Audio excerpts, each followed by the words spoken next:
While the whole world was watching William Barr face questions over the Mueller report yesterday, the Trump administration's Department of Justice, under William Barr's supervision, was busy filing a formal appeal to kill the Affordable Care Act entirely, to wink it out of existence and completely destroy the American healthcare system as we know it. Justice Department joined 21 Republican-led states asking the Fifth U.S. Circuit Court of Appeals to uphold a lower court's decision to throw the entirety of Obamacare out, on a legal theory that has experts from across the ideological spectrum shaking their head at the utter craven absurdity. But if that decision is upheld, it would just leave up to 20 million Americans uninsured. It would end Medicaid expansion. It would end all of the protections for everyone, for people with pre-existing conditions, just all of it, just gone. That is the official position of the Trump administration, which is offering no replacement plan. Joining me now to talk about this and a whole host of other matters is Senator Bernie Sanders, who is a 2020 Democratic presidential candidate. Senator, we have talked about this before, but they have doubled down now under William Barr, and they seem intent to go as far as they can with this lawsuit. You know, it is really hard to understand Trump's logic or the way he works. Why he thinks that throwing 32 million people off the health care they have, ending the protections of pre-existing conditions, doing away with the ability of young people to get health care on their parents' insurance policy, why he thinks, A, that makes any sense at all, or B, why he thinks that is good politics is beyond my comprehension. But I will tell you what we are going to do, and I think we are moving aggressively and effectively. Our antidote to what he is talking about is to have the United States join every other major country on earth through a Medicare for all single-payer program guaranteeing health care to every man, woman, and child in this country. If there aren't two different approaches to health care than what Trump is proposing and what I'm proposing, then I have not seen differences of opinion. Well, let me follow up on that. One of the reasons that I've watched a bunch of healthcare fights. I watched the ACA fight. I've watched the repeal of the ACA fight. And if there's a common through line in them, it is status quo bias. It is people are scared of change, and with good reason, because change in healthcare is terrifying because it has to do with your life. So I guess I'm just not quite convinced the idea that you need to meet him with some alternative when people are so in a defensive crouch about this incredibly frontal assault on what they have.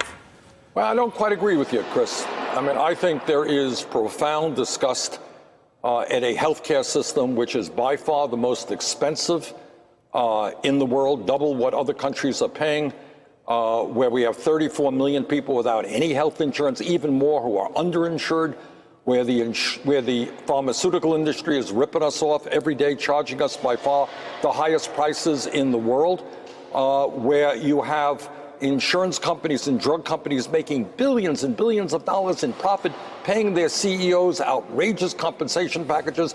I think the American people want something that's stable. Medicare for all is the most popular health insurance program in the country. It is not a radical idea over a 4-year period to expand it to the rest of the population.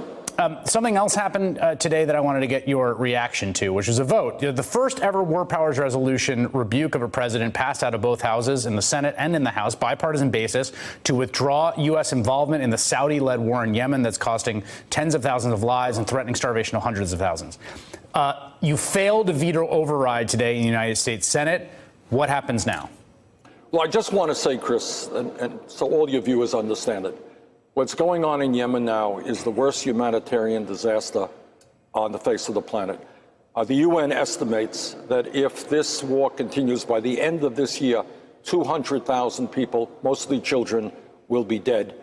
And if it continues beyond that, there'll be massive famine and millions of people will die. So this war has got to end. The United States cannot continue to support the Saudi-led intervention, which is causing so much horror in that impoverished country. Now, here is the good news. We lost the vote today to override Trump's veto. But what we have done is, for the first time, as you indicated, actually had resolutions pass the House and the Senate through the War Powers Act, which is 45 years old. First time we have been successful in doing that. And let me be very clear, this is the beginning of the process, not the end. And what you are going to see is kind of conservative members of the Senate, people like Mike Lee, who actually understand that the Constitution tells us that it is Congress that declares war, not the president. Work with progressives, bring more people on board. You're going to see us expand this effort to take a look at more wars and make sure that Congress reestablishes its constitutional authority. I want to ask you about something you tweeted the other day about China. You said, since the China trade deal I voted against, America has lost over 3 million manufacturing jobs. It's wrong to pretend that China isn't one of our major economic competitors. When we are in the White House, we will win that competition by fixing our trade policies. That appeared to be a response to something Joe Biden said, and I want to play what he said and then ask you squarely if, in fact, you were responding. Here's what Joe Biden said. China is going to eat our lunch? Come on, man. They can't even figure out how to deal with the fact that they have this great division between the China Sea and the mountains in the West. They can't figure out how they're going to deal with the corruption that exists within the system. I mean, they're not bad folks, but guess what?